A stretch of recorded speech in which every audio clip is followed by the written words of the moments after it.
we're self-medicating troublesome feelings and emotions that we never worked through. That's why most people turn to addiction, is because of feelings. It has very little to do with the actual drinking, drugging. It's the escape, and, you know, we like the effect of not feeling our feelings that are painful. This is A Fit Mess with Zach and Jeremy. Hello and welcome to The Fit Mess. I am Jeremy and he is Zach. What's up, everyone? Thank you for listening to the show and subscribing on iTunes or Google or wherever you get your podcasts. We appreciate you being there and listening to the show.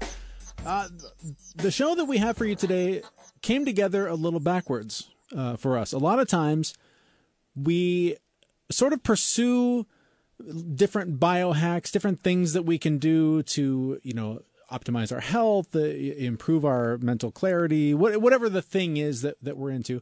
We'll find a book and go, oh, that, this really plays into what I'm trying to do right now. We get excited about it. We contact the author. They come on the show. We share the information with you. In this case, it's sort of working backwards, where we were pitched this conversation, and we're happy to talk about it. It involves basically alcoholism and alcohol abuse. And I wasn't sure what to expect, but the book was fantastic. It really, I shared with the author before we started recording that in a lot of ways it was triggering for me, because it like unlocked all these sort of crazy dark memories I had as a kid growing up in a house that experienced alcoholism. So we talked to the author, and her name is Lisa Boucher. She's a registered nurse, and she's been working with primarily women who struggle with alcoholism for the better part of a few decades. And the interview was great. We'll play it here for you in just a little bit. It's a very interesting conversation, very vulnerable, I think, on her part and mine. Her story is fascinating, and how she came into this line of work. But even Zach, you and I were trying to figure out, like, what's our topic for this show. We put it on the calendar. Let's set it up. Let's talk. And it wasn't until I got into editing the show or the interview just a couple of hours ago that even more about what I'm going through right now was revealed to me. I've really ramped up my physical exercise in the last few weeks. I've been dealing with a lot of stress. There's a lot of just projects that are sort of floating in the back of my head. Friends that are sick, battling cancer, some of them losing, just a lot of stuff that is just, it's draining. And I haven't been able to figure out how to cope with it. And so I keep saying to myself, or I keep hearing a voice that's telling me, you know, have a beer, you know, do something like, you know, default to something quick and easy, something simple. And I'm pushing back against that by going to the gym more, biking more, like just trying to be as physical as I can to work through this stuff. And it really wasn't until I was listening to the interview today that I realized that so much of that is me resisting what I think is an addictive nature or relationship with alcohol. And so it's interesting how these things come together for me. And maybe it's not a coincidence. Maybe it's that when I'm forced to take a minute and reflect and really focus on where am I at, you know, body scan, whatever, like really looking at what's going on in my head, what's going on with my body, a lot of things are revealed to me. But so often until I'm forced to do that, I don't. And then the overwhelm builds up and it shuts me down. And so that's sort of where I've been. And so it's just so interesting to me how this interview presented itself to be available for me to listen to today, to hear myself and be able to compare where I am mentally now to where I was a few weeks ago when we did the interview. Yeah, I think it's important to note at this point in the show that you don't drink anymore. Neither do I. That's a good point for new listeners. We've both been sober. You've been sober longer than I. You've been, what, like 3 years? I think it's actually coming up on 4. Okay. And I'll be 2 years on January 1st. And we should also add, I don't want to speak for you. I don't think of either of us as alcoholics. I don't think either of us have a problem with it. We just made a decision that it wasn't benefiting our lives to continue drinking. Yeah. I don't think, in hindsight and looking back, I certainly could see myself developing a problem, a serious problem in my relationship with alcohol. I mean, I certainly enjoyed a beer most every night. Mm-hmm. But I think my big problem was like once I got started, I didn't really have a good off switch. Yeah. I mean, I'd blow through a 6-pack if I started drinking easily without any thought to it. And I could control it to a certain extent, but while I didn't have a huge problem, I definitely see it could have developed into something else for sure. Yeah, I think I'm the same. And, I share, you'll hear in the interview, I mentioned that, I'm the kind of person that I would have 1, which would make it easier to have 3, which would make it easier to have 6. Yep. Just because your ability to clearly make a healthy decision is severely diminished the more that you drink. And it just seems like, hey, it's just fun. It's just a drink. Who cares? That being said, we are in the midst of the holidays. We're in the midst of the 2.5 weeks of the most darkness and rain, particularly here in the Northwest, where all you want to do is escape. You want to hide. You want to get away from everything. And booze is a quick and easy way to do that. And as I'm coming up on my 2-year anniversary, I've been wrestling with, could I now, having shown that I can be completely sober for all this time, can I now be the kind of person that decides, hey, I'm going to have a glass of wine with dinner, and maybe that's the only one I have all week or month or year or ever. Mm-hmm. But even that thought process, like I think people that have a healthy relationship with alcohol don't think about that. They just go and have a glass of wine with dinner, and that's that. I'm thinking through, could I even possibly have 1 or 2 and just have that be? And so, again, and maybe I've shared that in the past, but again, I think that is the biggest red flag for me in terms of whether or not I should go down that road. Because in other areas of my life, I'm not strong enough, particularly when it comes to crappy food. Yeah, I call that the cookie test for myself. Whenever I do have that thought of, hey, could I do this? I mean, I've definitely had a couple of benders in my day, but whenever I have that thought of, could I just have 1? I'll go get there's a cookie vendor here in the Northeast called Freihofer's, and they are delicious. And I'll go get a box of them and I'll try to eat just 1. And I fail. And that's my personality. This is my wife's speech is I have an addictive personality where if I'm going to do something, I'm going to do it all the way. Right. Whether it's a good thing or a bad thing, right? If I'm going to exercise, I'm going to go hard. If I'm going to drink, I'm going to go hard. I mean, I started doing yoga, just a little bit of yoga, and I took that to the most extreme level possible, right? That's just my personality. Whatever I do, I want to be an expert. I want to go all the way. I want it to be everything. I have trouble with moderation. So I use the cookie test. Whenever I have that thought, I go get a box of cookies. If I can have 1, I know I'm okay, and I could probably do it, but I never can just have 1. Well, look at it this way. You started out just going to yoga, lightly and became a yoga instructor. You haven't become a baker yet. So maybe there is a limit for you. Maybe there is an off switch somewhere. Yeah. I don't like baking. I'm a really good cook. I can make a lot of really good dishes. Uh-huh. I think you have been a guest at some of our parties out in Seattle where I've made food for people, and it's generally enjoyable, but baking is, there's too much science involved there. Like it's just, when you're cooking something and it comes out crappy, you just mix it all together, put some salt on it, and it's good. Right. Like baking, if you get the chemistry wrong, like the cake doesn't rise. I don't know what you're talking about. You take the tube, you cut the tube open, you slice it up, you set it on a pan, bake it for like 12 minutes, and you eat about a dozen cookies. What's the problem here? That sounds perfect. It's pretty simple. Yeah. But I completely agree. For me, it's, I work in an open office space, and, it's somebody's birthday every other flipping day. Fortunately, I'm not a big cake guy, but cookies and other crap show up, and there's just some days when I'm just powerless. Like I'll walk by it 10, 12, 13 times, that 14th time. Fine, I'll eat it. Fine. I can't stop anymore. I'm just going to do this and be okay with it. Yeah. And it's the willpower. It is the willpower. That is the thing. But I mean, for both of us, neither one of us drink alcohol anymore, but we do enjoy beer. We do very much enjoy beer, especially non-alcoholic beer, like that made by Bravest Brewing Company, the sponsor of this show. I'm actually having one right now. Are you really? Are you having the IPA? I do. I've got an IPA cracked open. I've been out for a while, so I gotta get some more.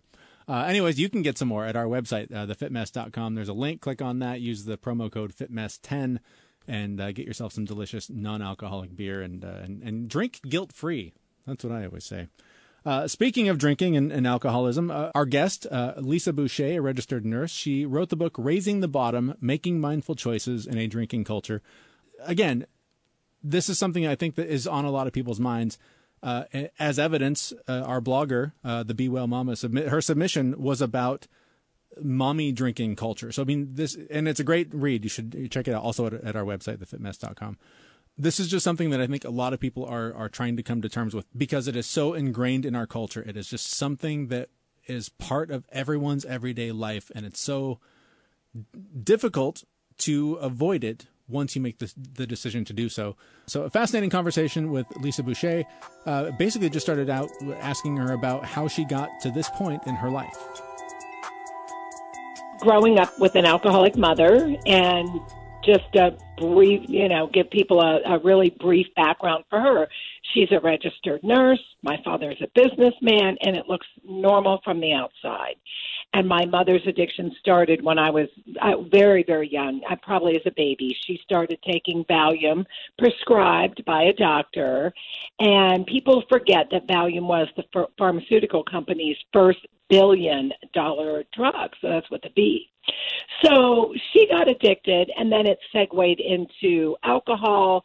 She was at first a very social, I guess, in quotes, kind of drinker. But alcohol she'd have a few drinks and get probably drunker than normal people would on two. So already she had that sensitivity there to alcohol. But then she ended up hitting a very, very low bottom, became unemployable. She was unable to function. Some of my earliest childhood memories are of her passed out on the couch or the floor, and us kids like opening her eyes going, "Mom, get up, she was just out of it. So very sad. And then she had the accident that finally catapulted her into rehab. But prior to that, she was trying to find help, seeing doctors and psychiatrists and therapists, and they all, for 25 years, misdiagnosed her as bipolar, manic depressive, instead of saying, hey, we're dealing with an alcoholic. She needs to stop drinking, get off the benzos, and go to rehab. But nobody ever did that.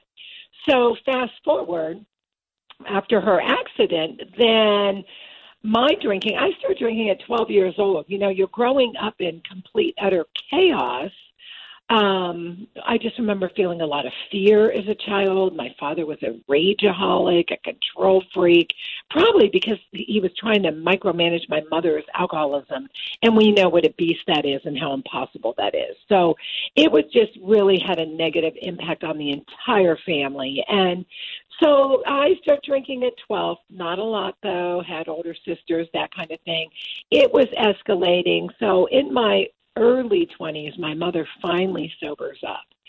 And then somewhere in my mid-20s, she starts to notice that my drinking is escalating and picking up. And she started to, I started to see the change in her. My mother ended up, after rehab, going into 12-step program.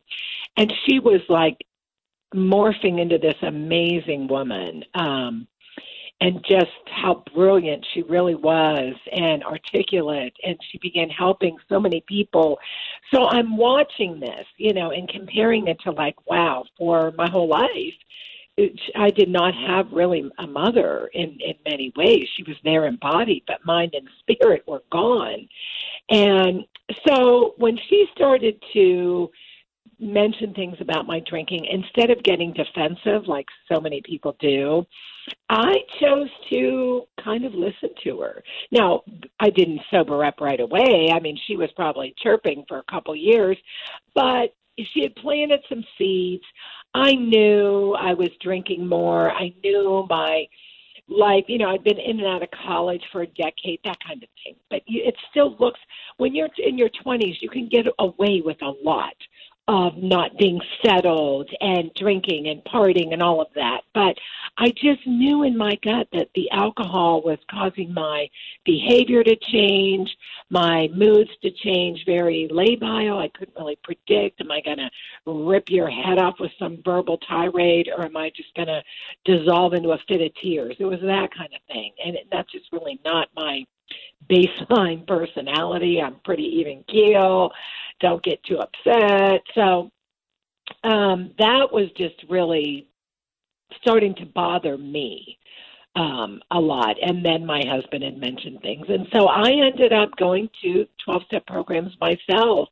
And that's how I quit drinking when I was, in my late 20s. I was like, okay, this is not going to get any better for me. I just knew, I guess intuitively knew in the marrow of my bones, if I didn't quit, I was going to end up like my mother.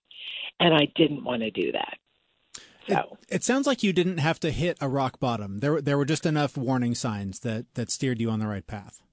Exactly. I didn't. And that's why that's what I talk about in Raising the Bottom. And that is really my message around this, because there's just so much out there with, the opioid epidemic and these horrible people, they're dying, they're overdosing, all of these catastrophic things that are going on. And my whole message is, hey, we don't have to go to these low bottoms. All we have to do is educate, and then people can decide for themselves. And, I said the one thing that is life-changing is to be honest with ourselves. That is all we need to change our life. But so many, they say alcoholism or addiction is a disease of denial. And I just decided, instead of denying and fighting it, and I could have went and drank probably for another 15, 20 years and had a very common trajectory, probably married 2 or 3 times, probably children that were not done as well as maybe my sons did. They both went on to become Division I athletes. They graduated school. One is now married. So they had a better path than if they were raised by a mom who was drinking.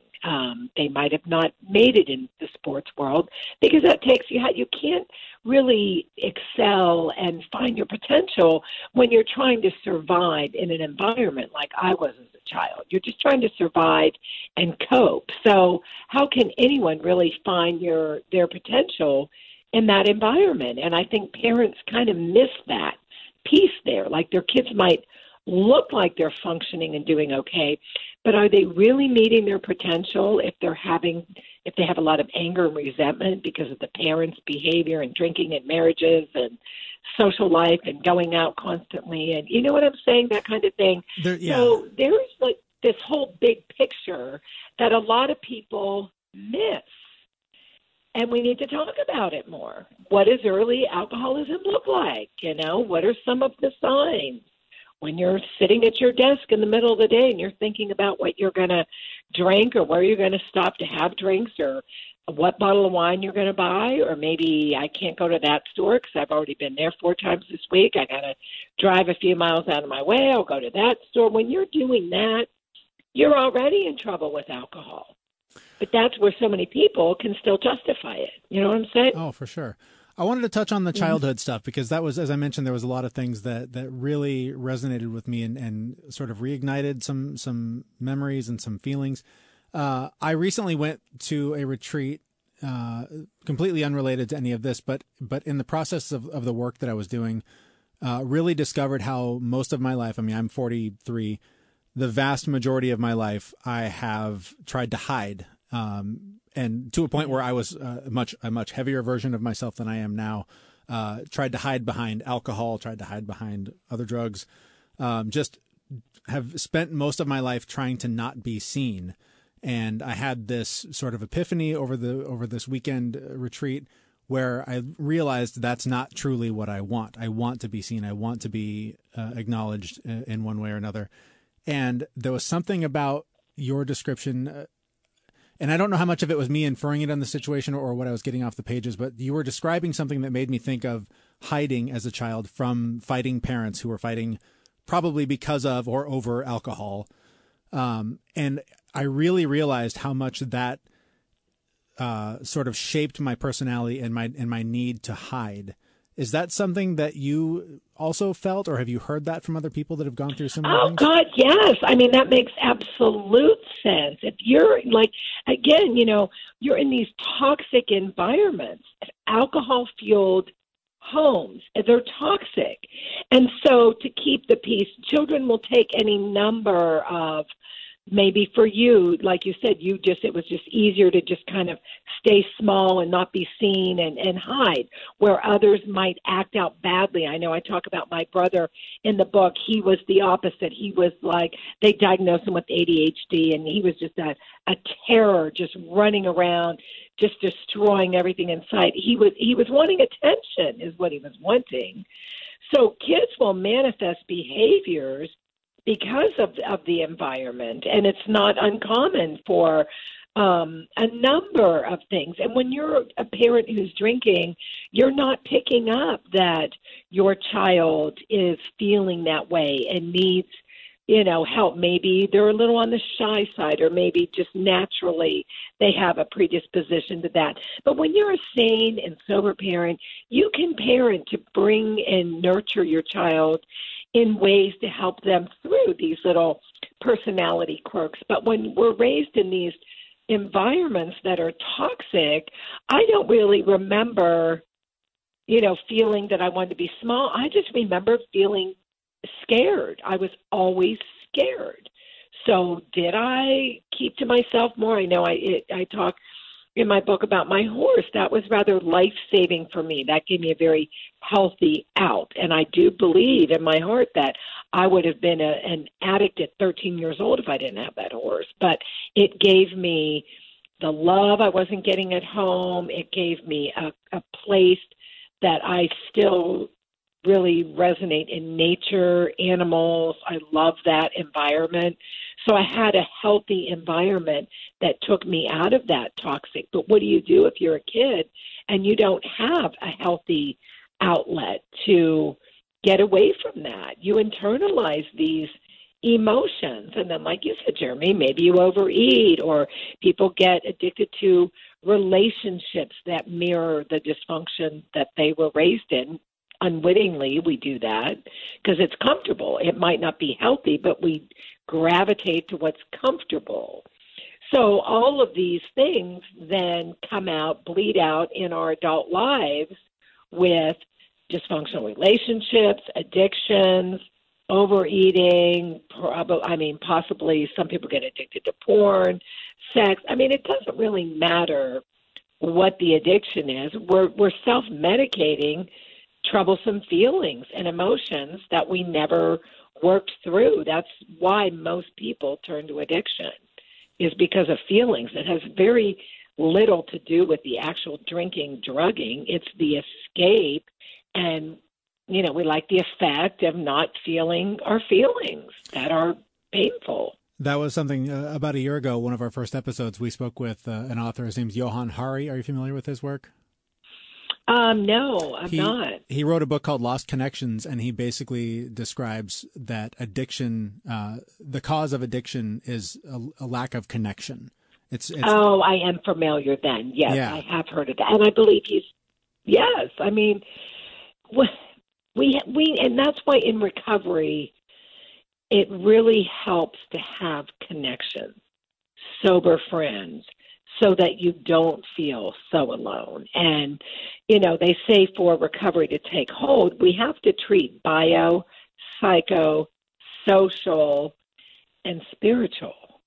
So the social part would be having a network, and that is why there's many recovery ways: Celebrate Recovery, Smart Recovery, the 12, but all of them really are centralized around the 12 steps. It's just some are more spiritual than others.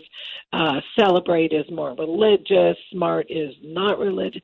It doesn't matter, but what these programs do is they give people a sober community and friendships.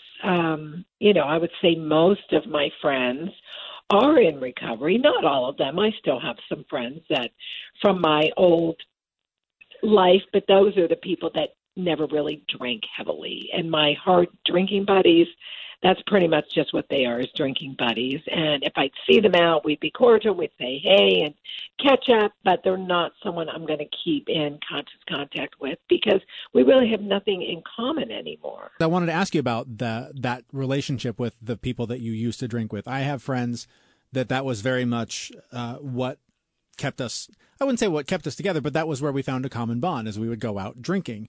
And when I decided that's not who I am anymore, there was almost like a mourning from them and they felt like they'd really lost, I don't know about a friend, but they lost something. They lost that connection. And that was difficult to navigate, trying to figure out how do I now relate to this person when drinking was the central thing that we bonded over. Well, the blunt answer is sometimes we don't. The people that I only socialize with because of the drinking thing, they have fallen by the wayside because I'm around alcohol all the time. My husband still drinks. When we were raising our sons, we were around a lot of people that drank.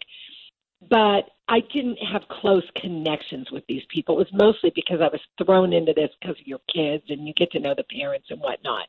And when our sons graduated from high school, it was very interesting how these so-called friends, most of them went away. But here again, if I see them out or whatever, we'll chit-chat, we'll catch up, we see each other on Facebook. But I don't hang out with them because alcohol is just too big a part of their life, and we have nothing really in common. I found other things to do, like write books and go back to school a couple times and do things with my children and do things with, sober book clubs and do things with sober friends. And my husband and I like to travel. So I do things, but it's just, those drinking buddies, that was the only thing. And you're right, there is a grieving process when somebody gets sober. And I'm glad you brought that up because I don't think that's talked about enough, that it's okay to have this. We're grieving a best friend, alcohol. So that hit me hard. I mean, I wondered why I was so weepy in that when I quit. Well, I was grieving. I mean, alcohol had been my friend and confidant and security blanket for a good number of years.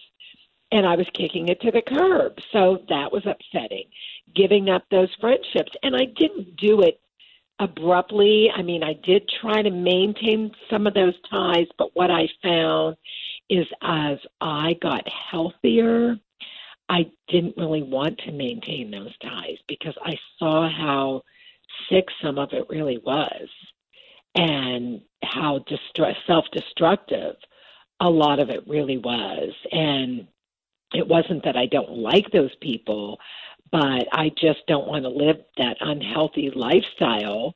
And you get to where you love yourself enough that it's like, why am I going to punish myself around all this boozing and just to maintain connections that are doing nothing for me? And so there was a point where I just kind of gave myself permission to let them go, and I started a whole new life of, sober ties. But like I said, some of those friends, like we still get invitations to their kids' weddings and things like that because I was a part of their life. Our families meshed together when we were raising our kids. So that's how that all has landed, and I'm fine with it. It's so interesting how damaging alcohol and alcoholism is to so many people. And yet it's one of the most, celebrated things in our culture to bring people together. It's, you compare that to opioids, to smoking, to anything. If the kind of damage that alcohol does was being done by opioids, the way that we have reacted to the opioid crisis would pale in comparison to what is happening now.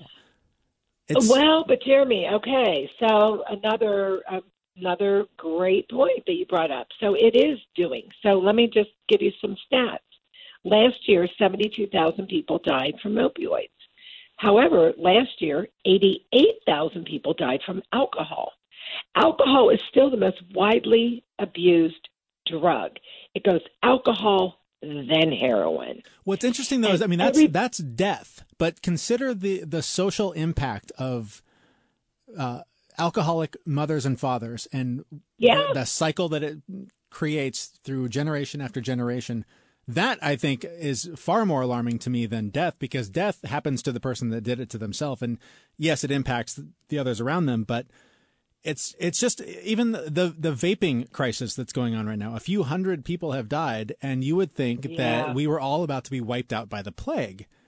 Yeah, I think that, it's because that big alcohol, they spent $2 billion last year in the United States alone peddling their wares, and it is so entrenched and ingrained in our culture, but it is killing more people than the opioids. And like you said, destroying families and all of the social problems, the murders, lots of rapes. I mean, all these violent crimes. How many of them are alcohol fueled? I'm going to say many, many, many. Here in Dayton, Ohio, the shooter, when we had that mass shooting, I'm sure you heard about it, was all over. They found he had alcohol and Xanax on board. The shooter did. So, people don't commit these atrocities most of the time when they're completely sober. Most of the affairs that happen don't happen when people are sober. Most of the terrible car accidents don't happen when people are sober. So it just contributes to so much carnage. And like you said, in a plethora of ways, the layers of demise from alcohol, the lost productivity. I know corporate America, $249 billion in lost productivity. And what's so crazy is you go to any corporate event and the booze is flowing. Yeah. So it makes no sense. Okay, you're pushing the booze, but yet it's costing you $249 billion a year. Does it make any sense? No, there's nothing logical about what we do as a culture, but it continues to happen. And I don't really get it. There was a onesie. Somebody sent me a picture of a little baby onesie, and it said, "Now that my mommy can drink again, she's so much more fun." I'm like, you gotta be kidding me. This is sad that people crack up and think this stuff is funny. And some baby is probably wearing that onesie right now. God help us. That's just sad. Well, and I get it for people like my wife. She is perfectly capable of having a drink or not. She does not drink heavily. She can have a glass of wine with dinner, and it's no thing. I would like to think that I'm that kind of person, but I know that one beer is usually 3, which is usually 5 or 6. And I never really considered myself an alcoholic, but the more time away from it that I have, the more I sort of see it clearly, because I keep wrestling with, am I the kind of person that could have a drink? And the fact that I have to keep asking myself and doubt it sort of tells me that I'm probably not. Oh, interesting. Yeah, you're probably right. I mean, it is hard when, it sounds like you had a very high bottom, nothing tragic happened, but you just started to see it. And it is hard when, I talk about this high bottom, and I love that I had a high bottom, but I'd be lying if I told you it was, easy to say, okay, I'm done drinking. I did make up my mind. I wanted to quit, but I was very angry about it. And I had to get through that. And then there are times where you think, okay, I've been sober 30 years. Wow, I wasn't, and I'm entrenched with addicts and alcoholics, so I know that I didn't do a lot of the things that others have done. And so that little diseased part of my brain will say, well, yeah, you weren't as bad, and, maybe, but I know deep down, because I know and I understand addiction, it is a progressive disease. Just because if you found that you don't have an off switch, just because maybe you were able to stop at 7 beers or 6 beers, right, but you keep going, it would get to where you wouldn't be able to stop, because that is the nature of addiction. And that really tripped me up for a long time, because I would sit there comparing, going, well, I didn't drink every day. I could walk out of the bar and leave half a drink. How can I be an alcoholic? And then I realized, though, here's what defines an alcoholic. Can you predict always what you will do when you start drinking? Can you have 2 drinks and be done? And if you can do that the rest of your life, 2 drinks and walk away and be done, you're probably not an alcoholic. But an alcoholic might be able to do that for a month, a week, maybe even 6 months, but the day will come where they will have no control whatsoever. And then that is more indicative of an alcoholic than quantity, than frequency. It's the inability to 100% predict what you will do once you start drinking alcohol. My therapist described it as basically something to the effect of people who have a normal relationship with alcohol don't really think about it. They go to dinner and, yeah, sure, I'll have a glass of wine. The rest of us are thinking, is the place we're going, does it have alcohol? How much can I have? Will I be able to drive? Like the amount of time you spend thinking about that is sort of the biggest red flag. I do want to talk about some takeaways, because I would imagine that there are plenty of people who drink that are listening to this and are thinking, oh, maybe I should stop. Maybe I should walk away. And this is a really tough time of year to do it because there's so many holiday parties, family gatherings, that sort of thing, that lend themselves to free-flowing booze. And that's a really hard thing to say no to when that's something that you enjoy. So I guess, are there some takeaways that you hope people will get from this conversation, from your book, that will sort of help them figure out what is best for them in terms of moving forward with their alcohol use?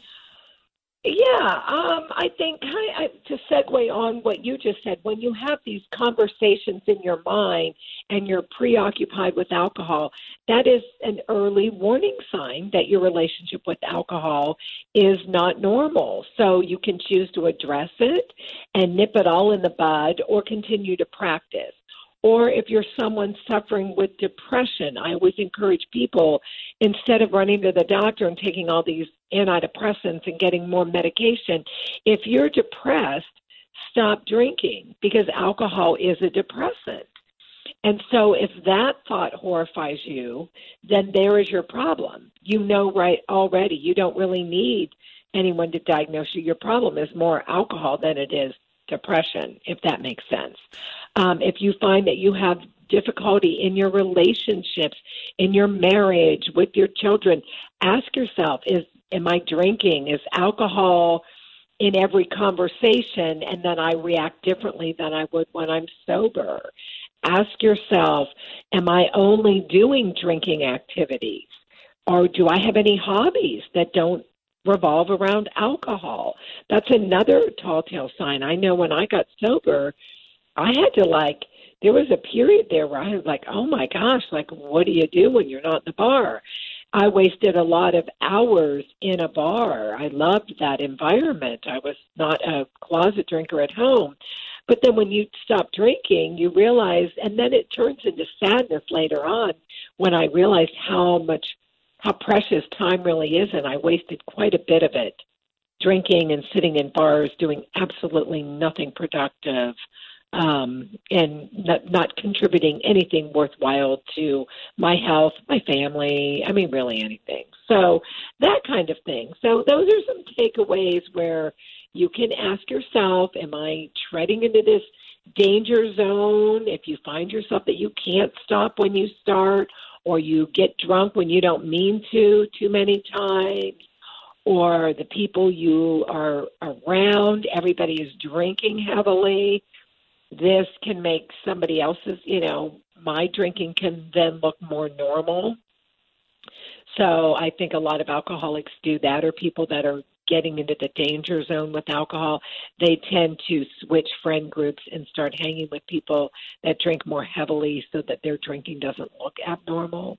Mm-hmm. All of these little things that we do, these little mental twists and behaviors, they are red flags that drinking is taking over our lives, and it can happen. And then the last thing is, if you see any sort of progression, like I was talking about earlier, if you used to be someone who only drank on Saturday night and now you're drinking Wednesday through Saturday, well, that's a progression, and that's a warning that could very easily segue into a full-blown alcohol problem at some point. And it's just much easier to catch it, slow it down, address it while it's early. And if you find that you can't stop, then get help. I mean, there's no shame in getting help. And this drives me crazy because people will have no shame being drunk in public, slurring their words, embarrassing themselves in front of their children. And then they're embarrassed to be in recovery because, oh, my God, I don't want people to know I'm an alcoholic. Well, my God, everybody knows. You're always the last one to know. You are always the last Everybody one. already knows. It's like, this is how we think, though, that like, oh, my gosh, I mean, I get it, but that right there is how you can diagnose yourself. If you're worried about everybody's going to think you're an alcoholic, believe me, they already know you are. Exactly. Oh, that's so funny.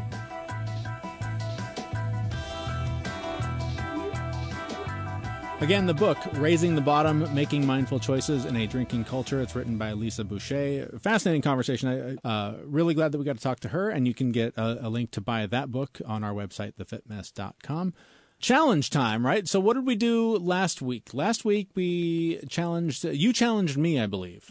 I did. I challenged you to essentially just take things one day at a time. And, with all the stuff that's going on in life, just take it one day at a time. And that's really, it's so interesting that that was the challenge, because I've had to do that even down to one step at a time. Today, coming to work, I just had to focus on left foot, right foot, left foot, right foot. There's times when I have to break it down that small. So that was a well-timed challenge, because that's where I'm at, is just needing to eat the elephant one bite at a time. And so that was a well-timed challenge. Yeah, I was going to say, you made it to today. So obviously you've been taking it one day at a time, but it's, just wrapping your head around the fact that it's one day at a time is kind of half the battle. The other 50% is trudging through the day. Yeah. But it's tough. Especially when you can't drink. No, I'm just kidding. No, you're not. That makes the end of the day so much more pleasurable. Right? It's the crossing the finish line. Okay, new challenge. Sort of in the same vein with everything that's going on. I don't know what it's like at your house, but Christmas means a lot of time in the car, a lot of driving to and from grandmas and grandpas and other grandmas and other grandpas, and trying to make sure that everybody has a Merry Christmas while you're spending most of it in the car. So for me, I'm challenging myself, but also you, to just have patience and still just take it one event at a time, 1 mile at a time, whatever it is, and try to enjoy it, because, I mentioned that I have a sick friend, and I just keep thinking about where he's at in his journey, and we only get so many of these. So yeah. So try to enjoy it and take it, one day at a time still. Yep. I'm going to take that challenge because I have to, because right before we started recording, I popped open our Amazon account, which my wife and I share. And, we generally speaking, we buy most of our gifts through Amazon. And she put all of the gifts for all the cousins, for our kid, for everyone we need to buy a gift for was in our Amazon cart. And I was just going on to buy one, $17 thing, right, and went to the cart and to check out, and it was over $500. And I was like, no. So one step at a time. one buy now at a time. Well, actually, the next conversation is going to be, who's this for? Right. What's this for? Do we need to get this for this person? No, I didn't think so. Do we really like this person that much? No, we like that person more like $12.99. Yeah. Under 20, please. Oh, that's funny. All right, well, let's get out of here. I've got a sneaking hunch that this is probably our last show for the year, just because it's been so difficult to get them on the calendar. So if that's the case, I hope the year has been good to you, and a happy New Year, Merry Christmas, whatever you're celebrating. And we will most likely see you in the new year with a new episode at thefitmess.com. See everyone. Bye. We know this podcast is amazing and does not seem to lack anything, but we still need a legal disclaimer. Jeremy and Zach are not doctors. They don't play them on TV, and even if they did play them on TV, they would be really bad at it. Please consult your physician prior to implementing any changes that you heard on this podcast. The listener assumes that Jeremy and Zach do not know what they're talking about, and that you'll do your own research on the topics talked about in this podcast.